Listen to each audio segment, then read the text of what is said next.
be educated, but I'm so frustrated. Hello to my loneliness. I guess that ignorance is bliss. Take me back to This is Parkstone at Home, a space where we chat all things property, home, and life. I'm Hayley Jackman, Digital Content Director, and I am joined each episode by Elizabeth Jackson, owner and operator of Parkstone Property. I wish I knew. So this is the first ever episode of our podcast. I'm super excited to be here. Obviously, we're going to be a little bit nervous at first. We've never done this before, but we're just going to dive right in and have a good chat. So my name is Hayley, and I am the content creator and digital marketing, person at Pine City Properties, or the Holistic Property Group, which encompasses yourself and a bunch of other people as well. And so I guess I'm the person who does all this stuff. And then I am joined by the absolutely fabulous Elizabeth. Thank you. Hello. Do you want to tell us a little bit about who you are and why you're sitting in the chair today? Where to start? I have been in property management for over 2 decades, starting in Tasmania and then working up the east coast of Australia to landing in Mackay, and I've worked at a few agencies there, tried to get out of the industry, and then it sucked me straight back in again. It's part of who I am, I suppose. And when the opportunity came up to start my own agency at Parkstone Property, I jumped at it because those opportunities don't come up very often. So for me, property management, or why I started Parkstone Property, was to help people. I've found over the years working with different agencies that it was a little bit either tenant focused or owner focused, and I pride myself on sitting on the fence and being Switzerland and providing or interpreting the legislation for both owners and tenants so that we can be transparent and come to an amicable agreement when there's any disagreements about anything. And I felt that media portrays property managers in a really bad light, and that definitely, we're not actually that bad. we are kind of like a meat in the sandwich between an owner and a tenant. So that's where that communication is really, really important between both parties. So that's why I created Parkstone Property, to create or to help investors to have to be a smooth process when they purchase a property, that I am also there to help build that. So it's not just a short-term solution, it's a long game, and helping increase that value of the property through rent and also preventative maintenance on the property as well. And that's basically where it derived from.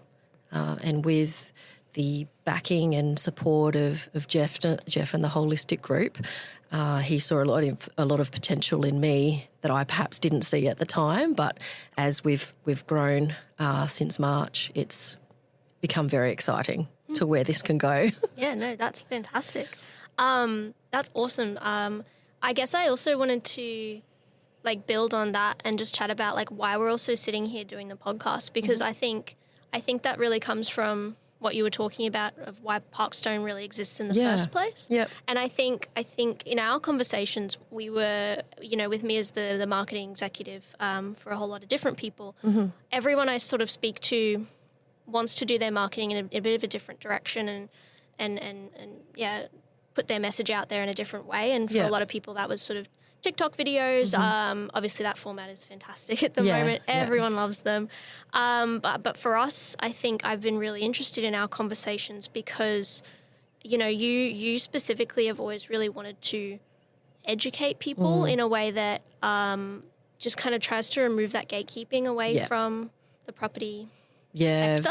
Very there's so much that people don't know about what they're doing, and I think a lot of people feel that part of that bad reputation with property managers is that they do sketchy things or they want to keep quiet what happens in their offices. And so I think that's been a really awesome development working with you, is that we're trying to put this stuff out there And that was maybe some informational videos, but I think that we've ended up here with a podcast, and I think it's a really great way to do that because we can actually talk just really informally and like get the questions answered and go back and forth and have that more interaction with the community as well, is what I hope for this to be. Yeah, 100%. And yeah, so I think I'm hoping that with this podcast we're able to do that and we're able to answer people's questions and just go through some things that people might not know about. So, I mean, I suppose that's the position that I act in the podcast as well. So I'm on the marketing side of things. I don't really know much about property management or real estate.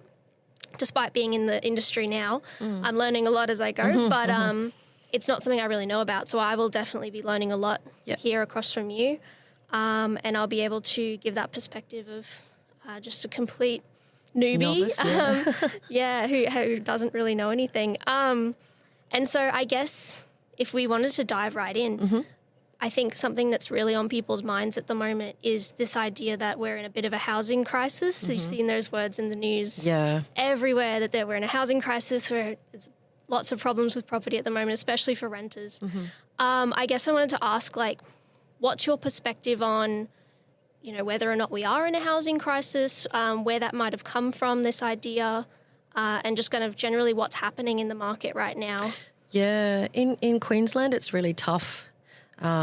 Because there's been a massive increase in property values, interest rates, everything all comes together and creates this problem that we have, which is lack of housing. So, but then on the flip side of that too, we've got the affordability crisis. Because there's lack of housing, then we have the prices go up, which means then most people that sit in what used to be a couple of years ago, the average, well, I know in Mackay, the average rent per week was about $450, $500 for, maybe $550 for a 4, 2 and 2. So 4 bedroom, 2 bathroom and double garage.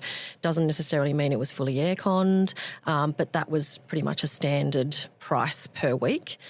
Now that's increased because there's lack of those properties. It's now increased to maybe another $150 to $200 a week, which means those that used to be able to afford that are now unable to afford perhaps $600 a week for the same kind of property. And with wages not increasing, it then looks more like an affordability crisis. Because of the increase in interest rates and because the market prices have gone up for sale properties, investors are getting out of the investor market. And unfortunately, there's been changes in legislation by the current government, which actually don't make it. There's no real incentive for an investor to get back in unless they have a good property manager who's able to navigate all of those changes and assist the owner in that sense. So unfortunately then tenants who are in the renting market have discovered or are experiencing dramatic increases in their rent to match the market, which whilst I totally understand, and I'm a renter too, so I had a rent increase as well. So I've suffered that too.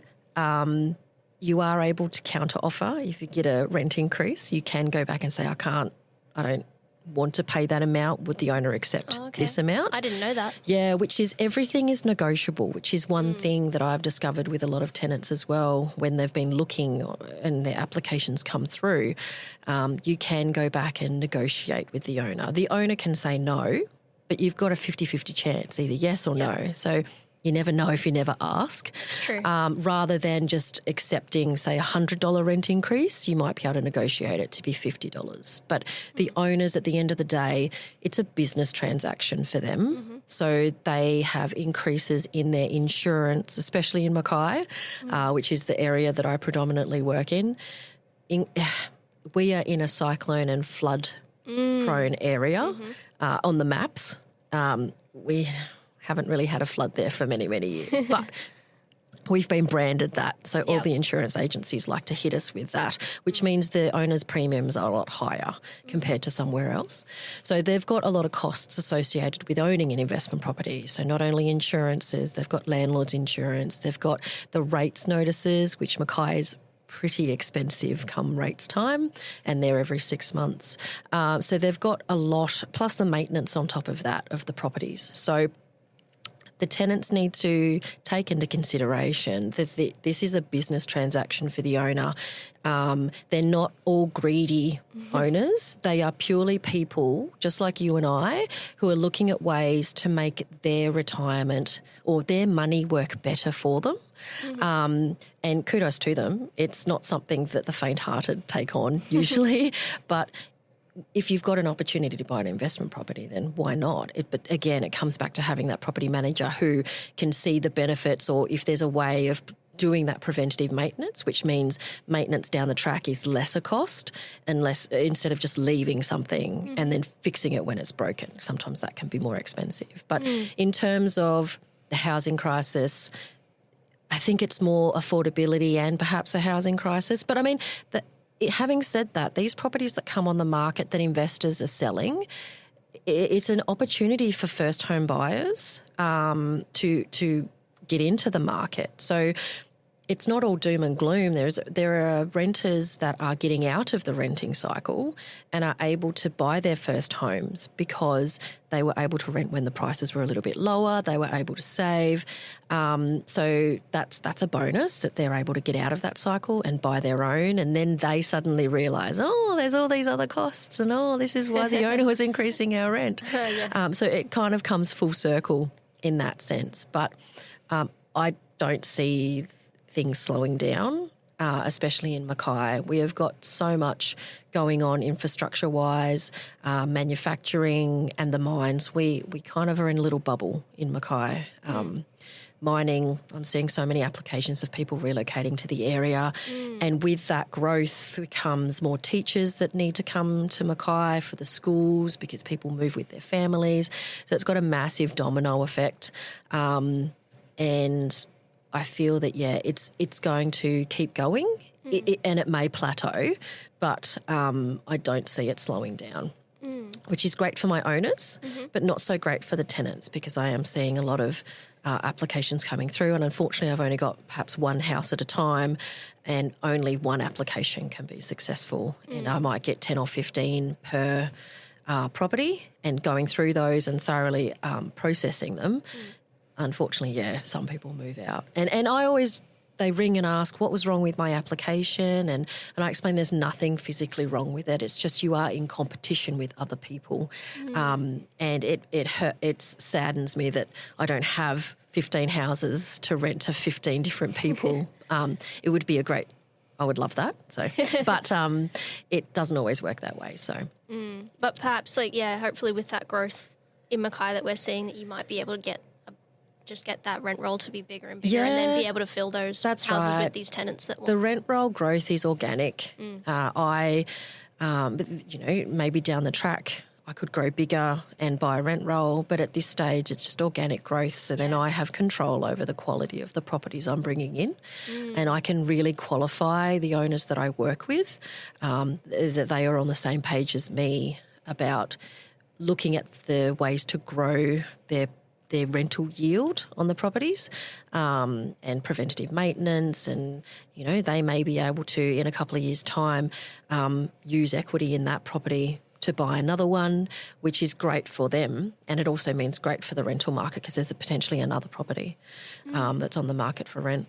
Okay, so there's definitely a benefit to kind of being a little bit more choosy when it comes to your organic rent roll, and being able to really pick and choose kind of. Yeah. Well, not turn people away, but perhaps ensure that if owners are coming to you, that they can know that their investment will actually be grown in a really efficient way. So property management is not just about collecting rent and reacting when there's maintenance. It is about looking after that investment for your owner. And that's especially for me. So I look at it as a long term. I'm in this for the long haul with you. I want to make sure that property is in its best condition and is also getting the best rental price per week.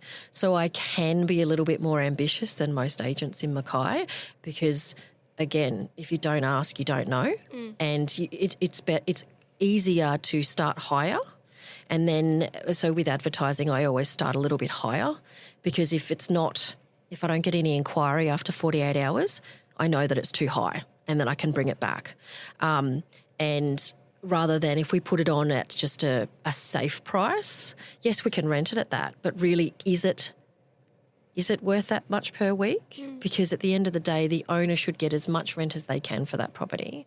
I know that's a controversial opinion, but my job at the end of the day, I'm paid by my owners, and that is to get the best rent per week. And so I'm going to try. And if I can't get it, I always come back down. Yeah. And because there's it so would be a many, tricky balance. it is really tricky, and I am probably one of the most expensive per week when I advertise properties. My owners aren't complaining about that, and I totally understand from an affordability point of view. There's perhaps a lot of people that don't look at my properties, but at the end of the day, if the rent is what the rent is, it's up to you. If you can't afford it, I totally understand that, but those that can, if they need a property, that's just generally the price that it is per week. And it is set then for 12 months. There's no increases in that 12-month period because legislation changed that we can only increase rent every 12 months. Yes, I heard about that. Yeah, and that's on the property, that's not on the tenant. So if you change tenant 6 times in that 12 months, the rent cannot change. So there's those limitations for investors now with the legislation changes, hence why a lot of them got out of the market because they perhaps hadn't had good management to help navigate all of that. There was a lot of scaremongering in the media about that and misinformed or misinformation, and it was detrimental. There was a lot of owners that decided to get out that had enough. I suppose, I guess in the media, at least something I've noticed, just as like majorly a tenant who knows nothing about being an owner, it's so much of what the media is saying right now is that, everything's terrible for tenants and no one cares about tenants and, the prices are just going up and it's so much harder for everyone to find a house. And I think like part of that is true. There's obviously a reason. There's a reason to be upset and a bit panicked for these people for all those reasons that you gave before. But I guess also like coming back to what you were saying about how your properties are often a little bit more on the expensive side, like I think someone could easily sort of hear that and be like, oh, well, it's because she doesn't care about tenants. But if we think about it more, it's you're being very choosy about the owners you get in as well, and you're the one trying to maintain the investment, and part of that is making sure they do those preventative maintenance. Correct. And the other part of that is making sure that you're really communicative as well. So like, a lot of the issues for tenants isn't just that the prices are high; it's also that their real estate agency never talks to them. They don't hear from them. They have maintenance that never gets done. Nobody seems to care about them on that side of things. But then at least if they went with an agency like Parkstone, who's a bit smaller, then they know that, okay, I know that they're going to talk to me. I know they're going to communicate. I know that my maintenance is going to get done if it even needs to happen because they've already prevented it. Yeah. And so that they know that if they get into this property, they manage to be competitive and get in, they know that they're in a place that they can be in for the long haul. Oh, correct. Because it's protected really by you as the property manager. I suppose too, looking at it from another perspective is that if it is a little bit more per week, there is a higher standard with that property. Yep. So to expect as a tenant, and it is just across the board, the rents are higher. So the expectation from tenants is I'm paying $600 a week now for something that was perhaps $400. I have a expectation of turnaround time for something to be repaired, and I totally understand that. I'm the same, especially in the property that I rent. There is a level of expectation, but aside from that too, like we have to wait in line for tradespeople, which is beyond our control. All the aircon technicians are pretty much flogged in the summer season. I suppose in Mackay, absolutely, you'd see that. So I definitely agree. Communication is a huge part of property management, and everything if it doesn't exist in writing, it doesn't exist. But it also means too, there's other ways to communicate. It's not just via email. There's text messages. If there's a phone call, I will always follow up with an email of what we discussed. And the same with the owners. I text them about something and say, hey, I've just sent you an email about maintenance. Can you reply? So then I can get on top of it. A lot of my owners, though, we have a mutual understanding. If it's something really small, like if it's tap washers or something like that, just get a plumber there to fix it rather than and I just send an email just confirming, hey, tenant reported this. They've got a few plumbing issues, so I try and collate everything together so the plumber's there on one call out to do various different things rather than goes out 1 week, fixes a leaking tap. 2 weeks later, he's there because the shower head's leaking. It's accumulating everything together, which is more cost effective for the plumber too, because otherwise he's just going backwards and forwards. Yeah, and I suppose it's better for the tenant too, because then they can just expect one visit. That's right. And know things are going to be fixed, and they don't have to keep getting entry notices all the time and having random tradespeople coming through all the time. Yep. There were legislation changes in relation to expected time frames for certain maintenance to be completed by. Okay. Which sometimes when legislation is changed, it's not always realistic, especially when it comes to things like air conditioners. As I said before, those aircon techs are absolutely, they're so busy in the lead up to summer. Yep. We get a lot of our owners to do preventative maintenance in the winter months so that when the tenant turns on the air cons, they're good to go. Yep. I mean, obviously, sometimes surprises happen, but if we do that preventative maintenance, then there's less chance of something happening when they turn it on if you don't touch them for all of winter. Yep. So, yeah, I think too, throughout my whole process with applications, I'm always updating statuses, and I know a lot of other agencies in town, they are so busy and they have large rent rolls. They don't necessarily have a leasing team dedicated to just processing applications or showing houses. So I can understand that they may not get back to a lot of inquiries that come in. The beauty of being a boutique, smaller agency is that I do all of that. So and for me, any inquiry is a potential tenant. So I look at that and go, okay, because if I was inquiring on something and I didn't hear back for 3 days, it's like, oh, little red flag. What are they going to be like when they actually manage the property? So both an owner and a tenant see that's a little red flag in terms of communication. Because I know when I live with my real estate for my property, if I have to call up about something, I'll always get through to a receptionist. And I used to be a receptionist a long time ago when I was really, really young for a real estate agency. I probably did a bit more than what I was supposed to be doing, but I would answer their questions and things like that. Yeah. But when I call up my receptionist, they'll be like, it doesn't matter what I say. They'll be like, cool, awesome, I'll write a note for the agent. And then I won't hear back for probably a week or so. And I'm just like, I don't know if he's read it or what it might be. So. And that's the thing, isn't it? I know when I send an email, I don't know if it's got to them.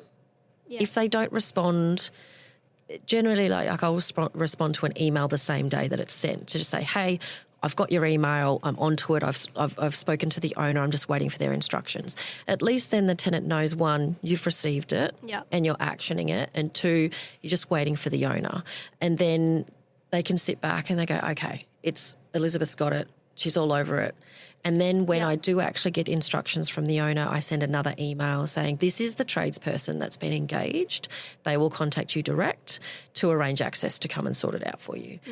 It's probably over-communicating in some ways, but at least there is a paper trail for everything. Yes. And if a tenant having that issue of you're waiting weeks and weeks perhaps to hear back in relation to something that has been reported, I can't have that. Yeah. I can't stand sitting and waiting. I just want to know. And it's just a quick little email to say, hey, yeah, I got it. And I'm onto it. Just bear with me. The owner might be overseas, so they're getting back, and I'll find out, as soon as I know, I'll let you know. So at least then the tenant understands, Elizabeth's all over it. I think that's important now too, because I think maybe like way back when people weren't super techie, and so they didn't expect instant responses to things. But I know definitely with my generation who are renters mostly now, it's mostly people my age, which is 20 to 25. We are so used to this idea of being left on red and how that's awful, and how we expect everyone to sort of be at our beck and call at any given second. And so for us to not hear back, I feel like we feel it a lot more than someone older might, because we just have that expectation of people. Yeah. And just we're like, oh, we've been left on red. And it just makes us really kind of antsy and not happy. So I think you'll probably see that even more, is that tenants need that extra communication to feel cared for. Oh, definitely, definitely. Especially with text messages. I sometimes get text messages after hours and it's just a simple reply, hey, I'll get onto that for you first thing tomorrow. So for me, working for myself, I need to have those clear boundaries with my owners and my tenants. Otherwise, there is a level of expectation of if I do it once, I'm setting a precedent that I'll always be contactable and available at any time of the day, which is not okay. I need to have time where I can shut off and spend time with my children. So if I do get a text message from a tenant, oh, hey, this has gone wrong, I'll say, cool, can you send me an email tomorrow? And I will attend to that tomorrow for you, especially if it's outside of business hours. Sometimes owners are a little bit different depending where they are located. And now we have daylight saving with the rest of Australia or parts of Australia. Bone of contention that Queensland doesn't have it. But that becomes a little bit more of an area that, I got your text message, cool, thank you. Or if it's something quick and easy, I might just take a phone call. But setting the boundaries is really important. I don't like sending emails to tenants of anything of great importance after, say, 4:30 of an afternoon because once they get it, they want to talk about it. Yep. And I like to talk to them before I send it, especially if it's something to do with a vacate inspection, to explain anything. And having a phone call before you send an email like that really softens the blow of those emails because you're talking about something at a high emotional time where they're very stressed because they've just moved. They want their bond back straight away. And I have different office policies in relation to that. So having that conversation and just explaining to them, this is just my office policy. Yes, I have made a claim on your bond because you broke your lease. That's why I can't you can't have your bond back straight away because there's a few other moving parts that we need to sort first. But having that discussion, hearing a voice, they understand. Yep. And I explain it rather than just sending an email with no emotion. Yep. Sometimes those automated emails too. Yeah. I've gotten those before after a routine and I receive it and they'll be like, you need to fix this or, we'll send a notice to leave. Yeah. And notice to remedy breach or you'll be kicked out and all this stuff. And I'm like, it's just a stain. I'm panicking now. And then I'll call them and they'll be like, oh, it's just automated. It's okay. Yeah. Just don't worry about it. And I'm like, I was panicking. But in some ways, those automated, yes, I can understand on a greater, if you've got a really large rent roll, there are automated emails. It does make sense, yeah. But they can be customised before they get sent because they've customised it because they've written what's the issue on it. Yeah. So I kind of feel like some agencies or some property managers may use that as a, dare I say it, I'm probably going to be crucified for it, but as a bit of a power trip to create a sense of urgency to get something done quickly. Whereas I'm a little bit different. I always send a thank you email after I've done a routine inspection to say thank you for allowing access because I'm entering your home. Yeah. Yes, I manage it and it's owned by somebody else, but it's still your home. It's your belongings. You're creating the vibe in the house, so it's your home. I'm entering your space, and it is a very fine line when you walk into someone's house. You're not there to judge how they're living, it's making sure that the property is being maintained. So if there's things like ceiling fans have got a little bit of dust on them, I might say, look, next time when I come round, you just need to attend to your ceiling fans. And it's not a, if you don't do it in a week's time, I'm going to send you a notice to remedy breach. You're out. Because sometimes I think that is way too harsh for what it is. It feels harsh. It's, yeah, really blunt. Yes. And I don't know that it's, okay, if your lawns are 6 foot high, probably, but it might be a phone call of, hey, I'm at your house. Has your lawnmower broken or something like that? Like, why are they so long? So sometimes there's a reason why something hasn't been attended to. And so it's like the saying, everybody's got something going on. And we just have to be kind. So I always go with that approach with anything, especially when it comes to tenants, because I don't know what's going on then in their life. They might have a parent that's really ill and the last thing on their mind is cleaning the ceiling fan blades. Or it might be, there's, I don't know, the toilet's not clean or something like that. So I always approach things a little bit differently of how I would like to be treated if something was going on. And I mean, I don't need to know what's going on in every tenant's life, but just having that kindness of, hey, is everything okay? It's like with rent arrears. If a tenant who's constantly paying in front and then something happens and they're not, to me it'll be a response of, hey, is everything okay? I've noticed that you're just a couple of days behind. Is everything all right in your world? Because if everything in the previous months has been perfect, something's upset the apple cart. It can't just be random. No. And it might have been, they went on holiday and they forgot about their rent, in which case it's like, cool, no problems. Can you just fix that up? Because it will show on your ledger. And again, that's one thing that I've noticed with applications as well. A lot of tenants don't necessarily understand that they're behind in their rent. They pay because it's by day, right? I never understood that for so long, and I rented since I was 18. And not until I worked in real estate did I understand that it's by day. Yeah. And so you could pay ahead and then they'd still text you the next week and say, you're behind. Yeah. Like, how? Yeah. But it's because you have to calculate how many days behind. Correct. And then catch up like that. Correct, and obviously property managers have like a program that can do that for them and tell you exactly how much. Yes. But we have to do the math, I Yeah, suppose. yeah. And I imagine a lot of tenants would get I confused. suppose that's where it comes in education for you, the tenant, when they move in. So when a tenant moves in with me, I get them, I use a third-party program that is like a direct debit system, similar to what you would set up yourself with your own bank account into a trust account. Yep. This is just using a third party, but I also offer the trust account because we have to now with the legislation changes. But I always recommend to tenants, once you've moved in and you've been there a week, set it up for that week. So then you're constantly paying ahead because the legislation states you've got to be ahead. You can't, it's a grey area. But for any tenant, in theory, when you give notice, your 2 weeks notice, recommends that you are 2 weeks ahead so that when you do give that notice, technically you don't have to pay rent because it should be 2 weeks. You should be 2 weeks ahead. Right. But now with legislation changes, it's paying in advance, but we can't use the words in advance anymore. It's very specific. It's, Why is that? Did you know? I don't know. I find it really frustrating. Like a tenant could pay the daily rate every day for the next day if they wanted to. That's so chaotic. It would be chaotic and it would stressful. be painful for a receipting side of everything. Yep.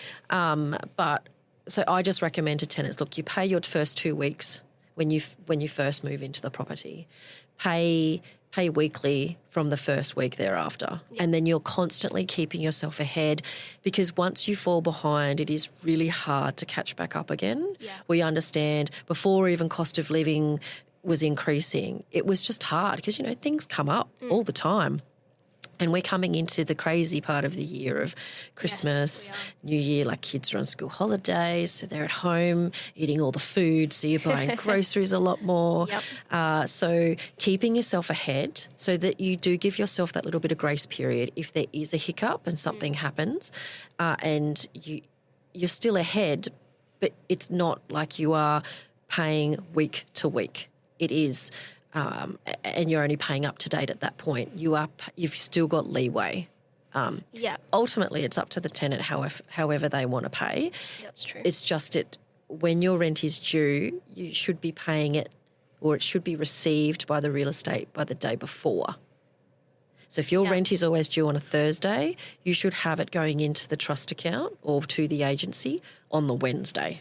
So that because on your ledger it will show what date it was receipted and what period it pays for.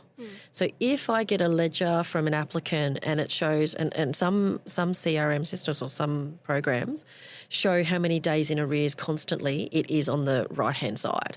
So if I get a ledger and they're constantly 9, 11 days behind, I question it and I ask the applicant, what's happened there? And I can generally go back through their ledger and see where there's been a hiccup.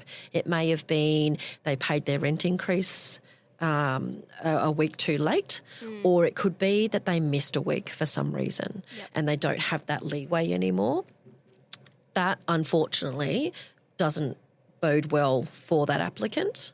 If there's extenuating circumstances, I can understand that. But my job as a property manager is to relay all of that to the owner, and then the owner has the final say. It's not up to me, per se. So with the third-party system that I use, it kind of eradicates any issue of that happening because like with any normal direct debit from a bank account, there's dishonour fees if a payment doesn't go through. Same thing with the third party. They're there as a deterrent to make sure that you've got money in your bank account before that debit comes out. But it's unfortunately I get a lot of responses of, I didn't know that I was behind, which I can understand, but we as an agency have to provide a rental receipt to you electronically every time we receipt your rent. So there is an onus of proof for you as a tenant to check that. And if it shows that your rent that you just paid pays you only up to 3 days ago, it's constantly going to be an issue for you and you will get knocked back, especially in markets like now. Agencies are looking at tenants or applications that are ahead or they have no issues with their rent because the owner needs to cover their costs and they get dispersed mid-monthly and at the end of the month. And if there's not enough money there, they've got to pitch in their own cash to make sure their mortgage payments are met. So that's really important then to make sure the rent is paid so that the owner's getting the right amount of money every fortnight. So in theory, it should be 2 weeks. Gets paid to the owner every fortnight because there's, 2 weeks of rent. Yeah. So, but sometimes it doesn't work that way, which, then the owners, if it's a one-off, the owners can understand. But if it's a constant battle, that could be a reason why your lease is not renewed, especially if there's been communication to try and rectify the situation and it's fallen on deaf ears, as in the email's been sent and it's been delivered to a tenant's inbox. They choose not to do anything about it. That is really frustrating for a property manager because we're trying to help you so that you can fix it. But if you choose not to do anything about it, we can't force you to do it. No. So I suppose from that tenant perspective, in a sense of being competitive but also just making sure that you, I guess, don't get blacklisted, if that's still a thing, is making sure that you pay that 2 weeks in advance. Correct, up front. Pay that 2 weeks and then pay weekly after that. Yeah, definitely. And, I guess that's easy to say and then things might accidentally happen, I suppose. Yeah. But that's where having that little bit of leeway there of that extra week helps. And at the end of the day, your property manager is a human as well. So hopefully they have empathy and they understand if something happens. Hopefully. But, we're all human, so each to their own. But, if there is something that's happened and it's in your world it's catastrophic and you can't for some reason make a rental payment, let your property manager know. And then they can let the owner know that there's a little hiccup on your end, you're going to fix it because you're better off to be upfront rather than be behind the 8 ball in 2 weeks' time when potentially you're up for a notice to remedy breach for non-payment of rent. And then you start talking about why not. I have told them that weeks ago. Correct, yeah. And I guess, that's always a good reflection just from a human point of view when it comes to leadership or at school or anything like that. As if you be upfront with someone, they usually respect you so much more for that. Definitely. Even if the reason might not be the best, if you're upfront and honest, they'll be so much more easy about it. That's right. They communicated that. I respect them for that. That's right. So it's one of those things. Tenants are expecting communication and their property managers to be responsive all the time. Yep. It's got to be returned as well. It's got to be reciprocal. So if you want us to liaise with you all the time, let us know if something's going wrong in your world. So then we can know as well. It's easier. Yeah. It's like I had this conversation with my son the other day because he got in trouble at school. Oh, no. And I said to him, buddy, you're better off to tell mum and dad if something happens as soon as you get in the car, because if you don't tell us, we're going to get a text message from school. Yep. We're going to be really shocked and surprised, and then we're going to come and ask you about it. So please tell us everything, even though you're going to get in trouble. At least if you're in front of the 8 ball, we will respect you because you've had the guts to say, Mum and Dad, I got in trouble at school, you're going to get a text message. Yeah. And this is what happened. And I think actually, like, to go off property even just for a second, I think for me at least, that's like such a cornerstone of, I guess, being a good person. And not a good person, it's sort of bad choice of words, but just sort of trying to be the best person you can be. Yeah. One of the major things about that is accountability. Yeah. Oh, 100%. And yeah, I don't think people talk about that enough, but it's about owning everything and taking your responsibility for all your choices. Definitely, yeah. That you make. And yeah, part of that is being ahead and thinking about your choices and then making it and then saying, yes, I made that choice. Yeah. I'm acknowledging that. Definitely. If it was a mistake, you say, look, that was a mistake. I'm sorry. How can I fix it? Yeah. And then you move on and you learn and you try to be better. Yeah. And so that applies to just everything, right? It does, and so it does, yeah. Of course, it would have application in this world as well. But obviously, like we were saying way earlier, there's just this conflict almost between tenants and property managers, and especially tenants and landlords. People, there's such a negative perspective on it. And so I think a lot of tenants will sort of think, well, I would do that in my everyday life, but when it comes to my real estate and my landlord, they're all a bunch of jerks anyway, so why should I, they don't talk to me anyway, so I don't care about, They don't tell us all the information, or they deliberately didn't tell the owner about my aircon because they don't like me, when really there's so much that goes on in the background when it comes to property management. Whilst when we talk to you like you're the only person in the world, but in the background, we are juggling 15 different balls in the air at any one time. That is one thing. I tried to step away from property management, and I was really bored. I was so bored because I realised I'm high functioning. I need to have a gazillion things on the go for me to feel sane. So it's probably not something I should be saying about myself, but I like high energy. I like to be constantly stressed almost. Sounds like that you're just good for this industry, really. Yeah. I think too, starting at it from a very young age, out of college and not going to uni, I fell into it. And then working in the property management department, I really enjoyed the high energy. No day is the same. And kind of like the police force or something like that. And there's such a variety during your day, and you're talking to all different people. One day you might have a hot water cylinder that's leaking, or you might have a gas, loss of gas, hot water, or someone's back door isn't locking anymore for some reason. So it's all these random different things. But at the end of the day, I'm a bit of a problem solver for everybody. I come in, I fix it and sort it for you. And so that brings me a lot of joy that I can fix something for someone, but with empathy and kindness associated with that. So in terms of applicants now, and it's hard to stand out because there's so many applications. And if there are issues like rent arrears on your application, in your bios on, say, To Apply or Ignite, you can say a little bit about yourself, and, you can send pictures of your pets, and which I strongly recommend because it builds that emotional bond. If the owners love animals, they'll see your pet and go, oh, my God, they're such a cute little dog. And, your dog likes to do this or your cat likes to do that. It just builds a relationship or rapport with the animal already. But in that bio, right in there, we know there's arrears on our ledger.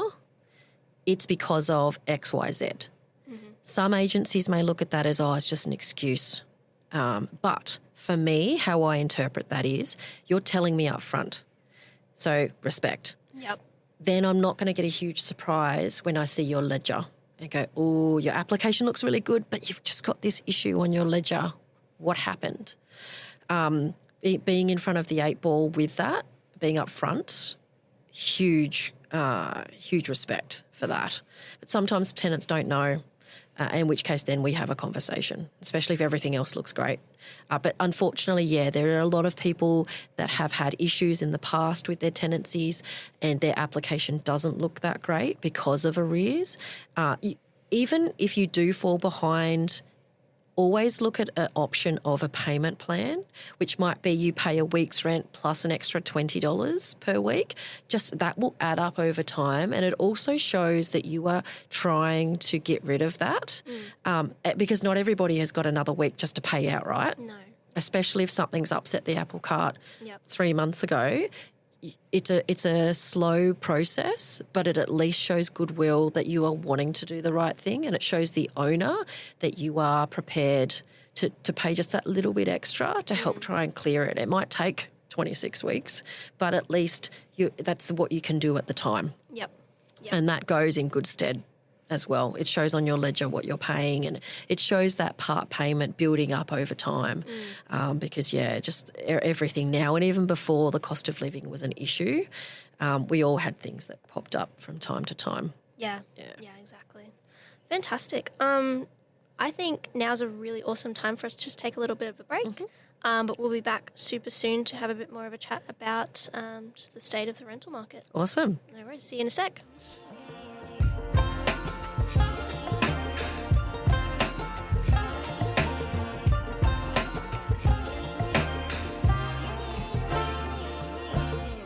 I like to be away in my patience. Stay up, I feel so outdated. How can we look the other way? So we are back. We just had a little break. So I wanted to dive back into what we were talking about a bit earlier, just about, from what we said right at the very start, just about how things are really tricky at the moment, so-called housing crisis. Yeah. I guess tenants, I think, would be really interested in knowing about how they can actually be competitive when there isn't, many spots. Yeah, of course. I know a lot of tenants are being turned away and they're really struggling. My brother's going through that at the moment. They're trying to find a place near the city, which is a bit of a nightmare. Yeah. They're getting turned away. And they're fairly good, as far as I'm aware, at least when it comes to their rent roll and not rent roll, sorry, they're paying rent and things like that. Yep. So many words for me. I just use them. How can tenants actually be competitive? I think the really important thing is when you apply is making sure that you have all of the correct documentation and up to date. So there are some changes in legislation that will be coming in about an application that is standard that everybody uses, because at the moment so many different ways you can apply via digital means. They ask for all different things. Each agency is slightly different. But I think if you provide, making sure you've got all of your contact details are correct, your email address is correct, your mobile number's correct, you have to put down next of kin or emergency contact. You also have to put in personal references, your employer's details. Any people that you put into your application, make sure they know that they are going to be contacted, whether it's digitally, via email or via a text message. They need to respond to that pretty quickly for you to be in any kind of running for any property, because the quicker we get those responses back, the quicker we put an application to an owner, like an overview of your application. So if there is issues with that, if we don't hear back, then unfortunately you may miss out on being put in an overview to an owner. May I actually interrupt you to ask a question about that? Sorry to interrupt though. A friend of mine actually is also searching. Everyone's searching. Yeah. And she texted me the other week and was like, "Can you be a reference for my rental application?" I'm Yes. like, absolutely, of course I can. Yeah. And then she let me know just today, we didn't make that property, we didn't get in, but nobody actually contacted me. So is there things that property managers will see and just kind of stop their application there and not check any references or anything like that? I can't speak for all property managers because everybody course, does things differently. But for me, if there's an application, as soon as it comes in or thereabouts, I'll look at it. And depending on how their system is set up, it will automatically send out any references. Okay. Personal references are a little bit tricky because they're your friends. They're always going to say glowing things about you. That's our job. Yeah. So you may not be the most cleanest person, but we're going to say you're amazing. She's an amazing person. Always takes pride. Like, you're going to hype up your mate. Of course. So personal references don't necessarily hold a lot of bearing. They do if it comes back negatively. It's like, whoa. So that's why it's really important that you make sure you put people down that are going to support you. Not Imagine putting someone that you don't know if they're going to say something nice. Yeah. That's, anyway. It does happen from time to time. Yeah, it's surprising. But, and those ones are like, woo, it's a little bit of drama. A little bit, whoa, right? what's going on there? And I have so many questions. But it's really, really important depending on the system that each agency has. For me, my system doesn't automatically necessarily send those things off. Sometimes too, within your profile, if you have a profile, say within To Apply, it will store that information so it's already there. So when you apply, it comes across with those references already completed. If the person who provides that reference ticks a certain little box to say, hold it in their profile, in layman's terms. But I suppose the other one is like really important that you have the correct email address for your current agency. Be upfront with why you left, the reason why you're leaving that. If it's a rent increase, say that. If it's the owners moving back in, say that. If it's a notice to leave because of something that happened during your tenancy or a notice to remedy breach which leads to a notice to leave, put that down. Because if I get something different from an agency to what you've put down as a reason, that's a little red flag for me of I need to talk to you about your reasoning to why you're leaving. If there's issues with your previous tenancy, I want to know so then I can let the owner know that they're perhaps inheriting a risk. And if we can avoid it, we will. Obviously, we like to give people the benefit of the doubt because not all agencies are created equal. Not all property managers are the same. So it may be that you've had a property manager who's got a vendetta against you for some reason and they make your life difficult. There are property managers out there, unfortunately, but I kind of want to know all of that information. So then my owner can make a decision with all of the information in front of them. I suppose in that case too, if you can't change what's happened, obviously, own it. Then that accountability could be the thing that makes that difference. Definitely. Because lying about it or being secretive isn't going to change that it happened. It's the only thing it's going to do is make you as the property manager feel like they are trying to be manipulative or being secretive. And then that hurts you so much more than being accountable. So I guess that's really just the big tick, right? Is if you have an issue, be accountable because that's your only chance, essentially.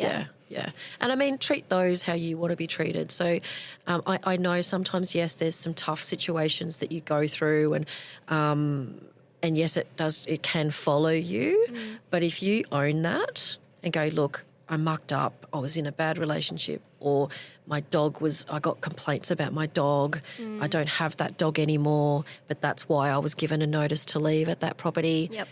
Tell me, because it puts you in good stead. The owner wants to know that stuff as well, because ultimately you're moving into their property, their investment, which could be worth, $500,000 or up to $1 million.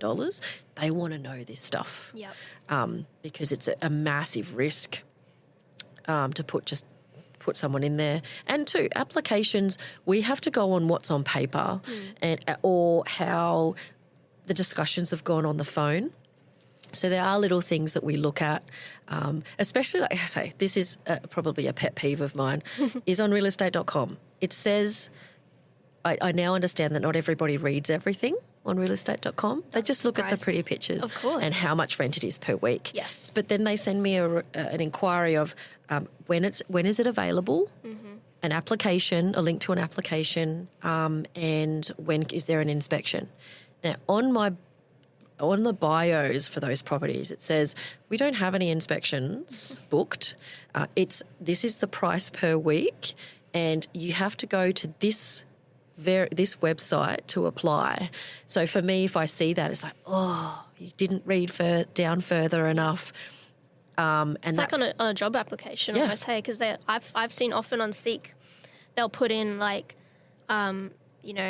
you have to read to the bottom to see it, but it'll say the only way to apply is if you email this person whose name is this. Yes, and this is their email address. Don't apply through Seek. Yes. And so obviously immediately if you apply through Seek, you didn't read it. Correct. And they can cut you out. Correct. So similar thing. Yeah. So, I see their application come through and it's like, oh, but you didn't read. So then for me, it kind of preempts what they may be like during their tenancy. And I know that sounds horrible, but over 2 decades in the industry, I've seen some things. And if we're talking about how to make yourself competitive. That's right. Be attentive. You've got the drive to try and do your best. Yeah. This is how you do it. That's right. Yeah. Be attentive, read the whole thing. If you've got 6 dogs and it's an apartment, it's probably not going to suit you, so don't apply. Yeah. So really, it's look at properties with intent. Is it really going to suit your needs? If you've got 6 children and it's a 2-bedroom house, again, probably not going to work out because that's way too many bodies. I understand affordability is an issue there, but read it, understand it, think about it. Yep. Is it really suiting your needs? Yes, fantastic. Go to what it says in the ad to do. Yep. I suppose this would cut out a lot of those tenants who were sort of like, I'm panicking, I don't know, Yes. I'm getting in nowhere, I'm just going to apply. Yep, Quantity over quality. that's right. And they'll think, well, at least one of them I must get one of them just because of numbers. Yes. But that, I suppose, that really goes against that idea because no, actually, the more effort you put in, the more thought you put in, it's probably more likely you're actually going to get It's picked. applying for properties with intent. Yeah. It's kind of like in the dating world. You date with intent. I mean, not everybody does, each to their own. But Don't just swipe Don't right just on swipe. every single person. Don't just apply for everything thinking, oh, yep, like you said, surely out of one of those I'll get it. Because for us, time for me is a currency. So I like to invest time in the applications to make sure I've got all the information for my owner. And then if I come to you and say, look, you've been approved for this property, and you go, oh, nah, it's not actually, I don't like that one.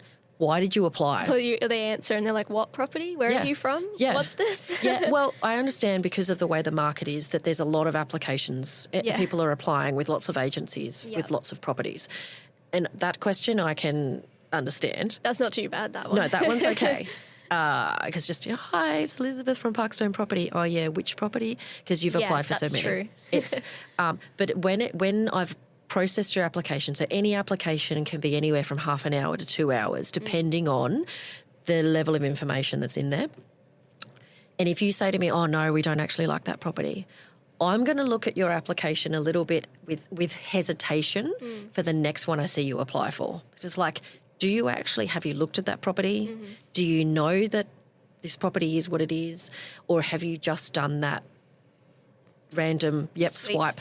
Yeah, applying for everything because you're increasing your strike rate as such. So definitely make sure all of the information is there, including up-to-date pay slips. If you're moving for a new job, put in your work contract or the letter of offer, which summarises your work contract. Okay. If there's nothing on there, I have nothing to go on. I can't determine then if this is legit. And I can't determine what your wage is going to be in gross or net terms. So then I don't know if you can afford it because you input a particular amount in the application process. That's got to be confirmed by your employer. So if you put down a crazy amount and your employer comes back and it's 50 to 60 grand less, I then, a little red flag, you don't actually know what you're going to be earning. So are you going to be able to be across your budgeting? Are you going to be able to pay your rent on time? Little things that, yes, I'm probably a little bit judgmental in that sense. But like I've said, 2 decades in the industry, I've seen some things. Yep. So, yes, I have this, maybe a checklist that I go through with each application that it's you want to put your best foot forward. You want to look great on paper.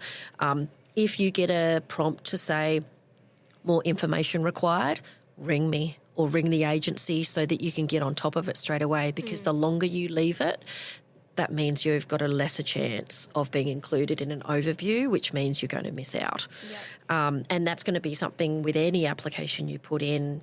If you keep... You don't necessarily get a reason for why you're unsuccessful, but that's an onus. That's for you to find out. Most agencies won't give you a reason, especially if it's just you're in competition with other people. They'll give you that reason. Yep. But if there's something in particular wrong with it, depending what it is, they may not tell you. If you have applied for a property with me and there are rent arrears, I'm going to tell you because you're paying it and you are responsible for that. Yeah. You need to be on top of the receipts that come through to make sure that you're paying in front. And I get it, everyone is busy and you probably get 1,000 emails in a week. And I know for me, sometimes the last thing I want to do is check my Gmail account with all of the spam and everything. But as an adult, it is our responsibility to be accountable for anything that we have to pay for. So it's as simple as, pay for your mobile phone bill. If you don't pay it, it'll get cut off. So, making sure all of the information is correct on your application. If you have pets, put photos, put that they're desexed or, registered in that particular area, and a little bio about your animal, especially about your kids too. If you've got, I suppose too, a little bio about your kids in a little picture. No, but like that resonates. Even does, if you you're provide, right. you can provide extra information, or you can just provide the bare minimum. Either way, it doesn't really matter. But if you put a little bit more effort into your application, it really shows on my end when I'm processing it, because then I can give, the more information I can give an owner, the more they may resonate towards your application, because they understand your plight of totally relocating your family to a new area for a new opportunity, and the owner may want to give you a chance. It's because they've been through that themselves.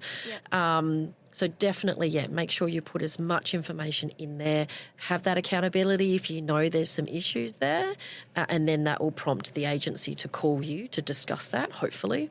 But if they don't, then that's on the agency. You just have to be patient, especially the bigger agencies that have got big rent rolls.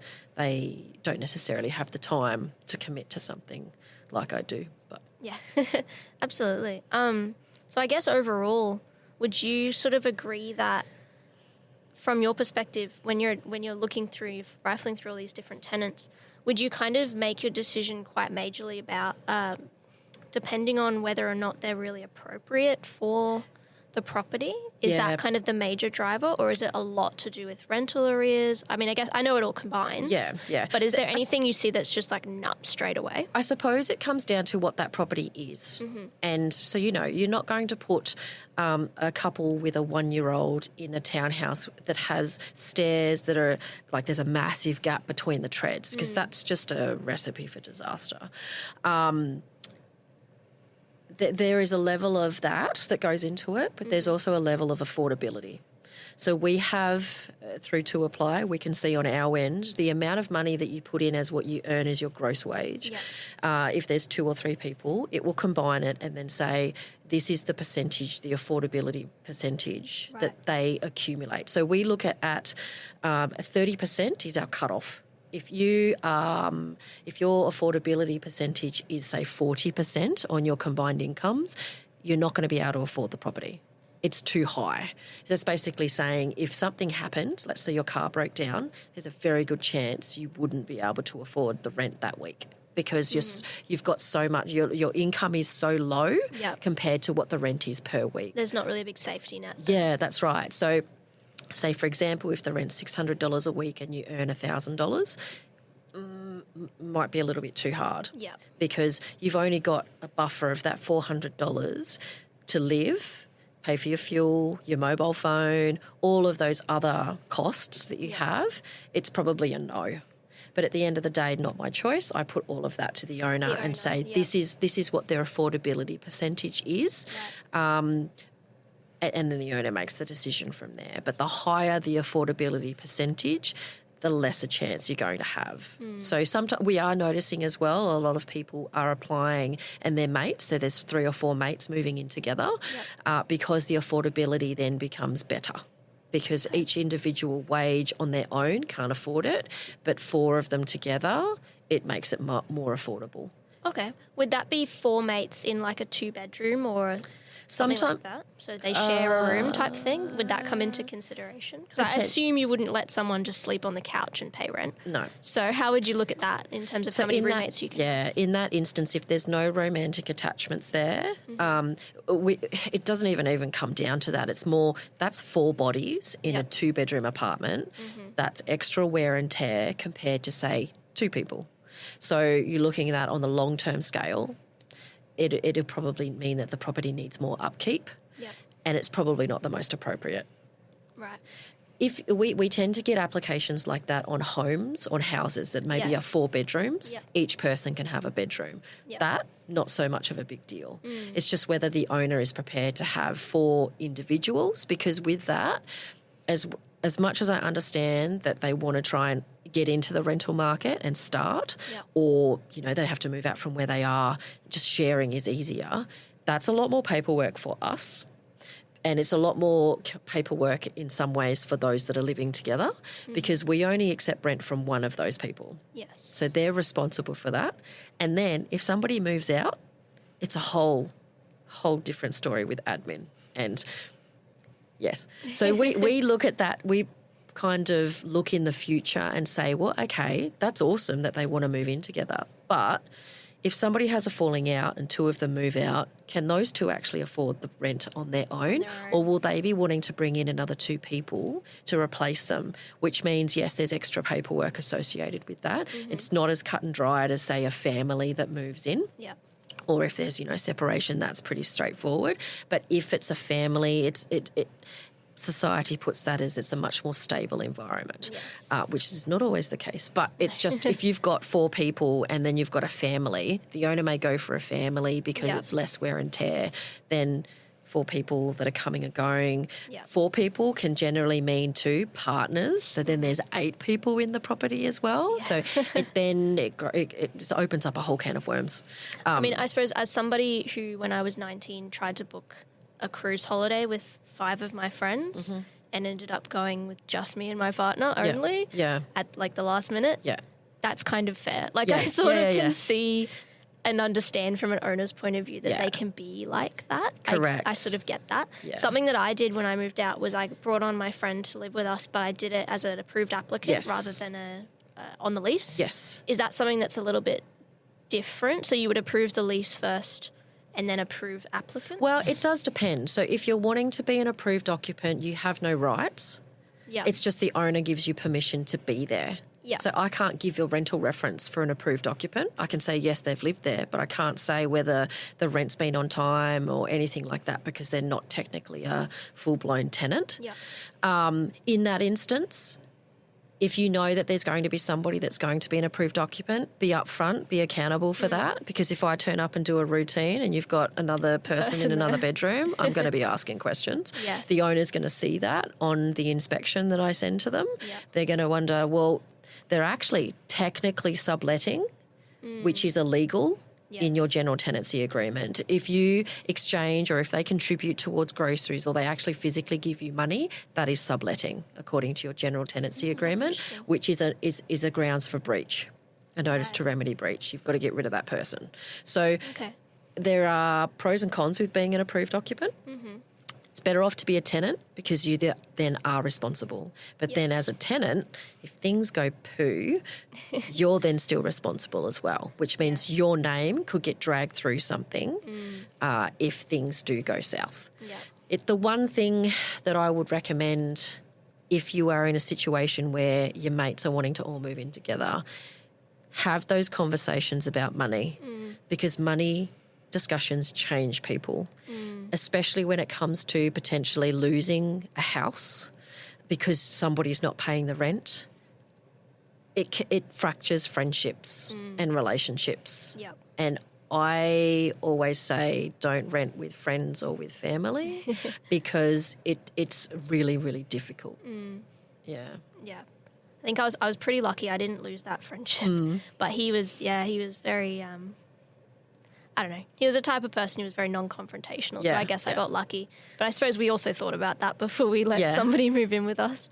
So, and it's different too because you're sharing a space with somebody else, and if you've never lived together or never moved out of home, suddenly there's all these different roles of what happens in the fridge? Everybody's got a shelf in the fridge. Yep. Don't touch anybody's food on the other shelves. You have got your one fridge. But then how do you split the electricity bill? And who pays it ultimately? And then you pay them back. Yep. It's just a whole can of worms when it comes to something like that. And it can cause friction if you don't talk about all of those things beforehand. Absolutely.